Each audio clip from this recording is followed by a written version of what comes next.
McDonald continuing to talk at the White House. He signed a bunch of executive orders, including the tariffs. The unconventional economist and founder of macro business, Leith Van Onselen. You know, he talks a straight game. He's no stranger to us here. He joins us again. G'day, mate. G'day, Bill. How are you? I'm well. He's busy again, the Don. He's signing more executive orders. Now, I want you to bust it all down for us, as you do expertly all the time. Australia's steel and aluminium exports to the US, I guess they're tiny by comparison to other exports, but a 25% tariff's a 25% tariff. Everything has a flow-on effect. What could be the flow-on effect here for the everyday punter? Well, for the everyday punter, very little. So I think if you're just an Australian, you're going to notice very little difference. But then again, you know, if you are working in the steel and aluminium industry, we do have a very minor impact. I mean, it'd have an impact, obviously. We exported about $1.1 billion of these products to the US in 2024. So, it's a decent amount of money, but in the scheme of the economy, everything is very small. What could actually happen is it could actually lower prices in other ways, though, because, and this sounds very perverse, but this 25% tariff will be slapped on all aluminium and steel imports into America, and most of those actually come from China. Mm-hmm. And, China's obviously, so America's really concerned about Chinese competition here. And also America's put a 10% general tariff on Chinese goods. They've also put a 100% tariff on Chinese electric vehicles. So what this means is if the US buys a bit less of this stuff from China, it means that China will have to sell it somewhere else. And we could actually end up getting, cheaper steel, cheaper aluminium, cheaper Chinese goods, cheaper electric vehicles all dumped on Australia, which would lower costs here. Now, that's not necessarily, from a general consumer's perspective, if you're not working in the aluminium or steel industry, that could mean you get slightly lower prices on things. Mm-hmm. But obviously, if you're working in the steel or aluminium industry, that's not great because you'll be facing more competition from dumped Chinese goods as well, at the same time as you can sell a little bit less of it to America. Is that the same with other products as well? Yeah. So, it's a 10% general tariff on Chinese goods. So effectively, most of the stuff that comes into Australia off a ship is from China. So if a little bit less of that's going to America, just because of the tariff, it could mean that China sells more of it to the rest of the world, and they could end up selling it a bit cheaper in Australia. So it could actually lead to slightly lower, costs of goods dumped into Australia. So we should always do this whenever we chat, just in case anyone's a bit confused about what a tariff, how the tariff works. So it's on the importer pays the tariff. So yeah, do you want to explain it so it's layman terms for anyone that isn't across it?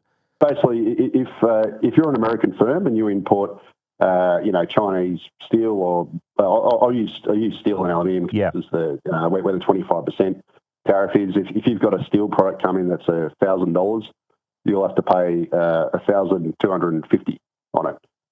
So effectively increase the cost of that good in America, the cost to import that. The American government will collect $50 in tax revenue, 25%.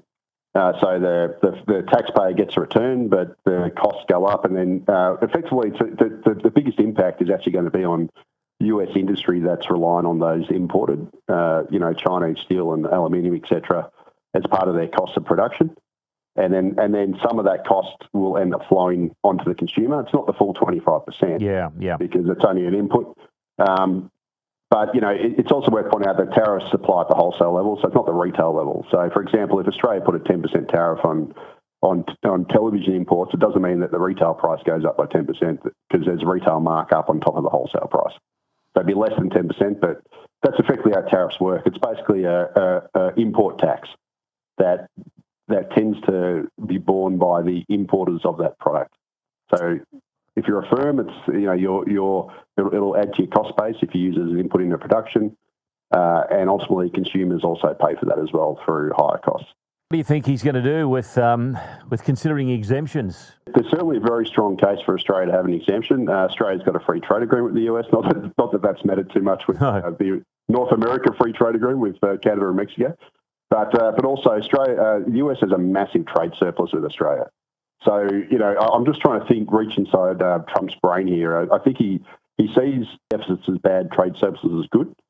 That seems to be his way of thinking. And you know, America exports, I think the figure's like 3 times as much as it imports from Australia. So as a result, he's probably not too worried about Australia because he's got a very strong trade surplus with us. Okay, well, he's still holding court in the Oval Office. Got a bunch of people around him answering questions. We'll find out what he's talking about. What about moving on to some other matters? Yesterday, there was an idea put forward that Brisbane should introduce a tourism levy to help pay for the Olympics. Then this morning, we learned the Greens are proposing hitting billionaires with an extra 10% tax to help fund policies like the dental and Medicare. As things get more and more expensive, a tax is the only way we're going to help pay for all these sort of things? Yeah, look, I'm actually, and this will, you know, I might have people throwing eggs at me for this, but I'm actually supportive of both, I'm going to be quite frank. Look, tourism tax thing's not unusual. So if you go around the world to Asia and all these sorts of places, Las Vegas, for example, it's not controversial. Heaps of places around the world have a modest tourism tax. So, for example, I think if you go to, where is it, Las Vegas, I think you pay 2.5% or something. You know, if you have a hotel room, you've got to pay a modest tax. It's an easy way for, you know, Brisbaneites to raise tax, but not on Brisbane residents. So I was going to say, so it's specific for tourists. It's so the locals are going, I'm not going to be able to go into that hotel. I'm not going to pay that. It's for tourists. Yeah, that's right. So it's basically, you know, people like me, I tend to go up north to the Gold Coast, stay in Currumbin every year around winter time because winters down in Melbourne suck. Yeah, you're right. And as long as it's not a very high rate, like if it's an extra 2.5% or something, I'm not going to blink at that. Yeah. And I'll pay it. And, you know, it's a way for, I guess, to raise some money to help pay for the Olympics and stuff. It's pretty smart politics. I don't think the policy's actually that bad, to be quite honest with you. Well, heaps of places around the world, tourism places do it. And it's a way to, you know, raise some pretty easy revenue for residents, which aren't borne by residents. Yeah. I don't think it's a bad idea either, given the predicament we're in as well. Yeah, good idea. And also on the Greens thing, look, surprisingly, I don't agree with the Greens much, but I actually agree with them on this. The fact of the matter is, so in 2011, everyone's probably heard of Warren Buffett, the investment legend, you know, one of the richest guys in the world, etc. He actually penned a piece in the New York Times in 2011, which basically he said that he pays less tax than his employees. Right? This is despite him being at the time, I think, the richest man in the world. And that's because he said that the uber rich have, you know, ways of sheltering tax, they've got ways of employing, you know, tax structures, accountants, all this sort of stuff that aren't available to the regular punter. And, you know, most people who are older, like I'm 47, so if you're sort of, you know, over 40s, you probably remember Kerry Packer. Yeah. So Kerry Packer was Australia's richest man in the 90s. And he was also proudly Australia's greatest tax minimiser. He got in front of Parliament and boasted about how he minimises tax and pays very little tax. And in fact, in 1998, Packer won a court battle with the ADO to cut his 3-year tax income bill from 40 million to zero. Right? And his, you know, Consolidated Press holdings was renowned for not paying tax, even though it made heaps of money. So, just last month, Oxfam released a report claiming that you know, Australia's billionaire wealth surged by 28 billion. Last year, billionaires made on average, they made $67,000 per hour, earned 1,300 times the hourly rate of the average Australian. So, you know, the fact of the matter is Australia's billionaires don't pay much tax. They don't pay nearly, you know, as a percentage terms, they pay very little because they employ these tax structures and everything that aren't available to us. And I think a modest 10% tax on their wealth above $1 billion is really a drop in the bucket for them. Now, obviously, they'll kick and scream. The Parliamentary Budget Office projected that it'll raise, you know, $50 billion over a decade. It also said that that's a very rubbery figure. I don't think they'd actually raise anywhere near that because no doubt the uber rich will deploy other sophisticated strategies to get they'll try and move their money overseas, etc. But look, you know, if we could raise an additional $10 billion over a decade from billionaires, why not? The fact of the matter is we don't tax. A lot of these billionaires have made their money in resources. I was going to say they're pulling stuff out of the ground. That's, you know. That's it. Yeah. And we don't tax that stuff properly. Which, as I've talked to you previously, you know, we barely tax our gas exports. Australia's rich in everything except for oil, but we get very little return from it as Australians. And this is just one way to get some of that back. We should also be taxing our resources, obviously, a lot better as well. And we could actually get a much better return and we wouldn't be constantly squeezed for cash.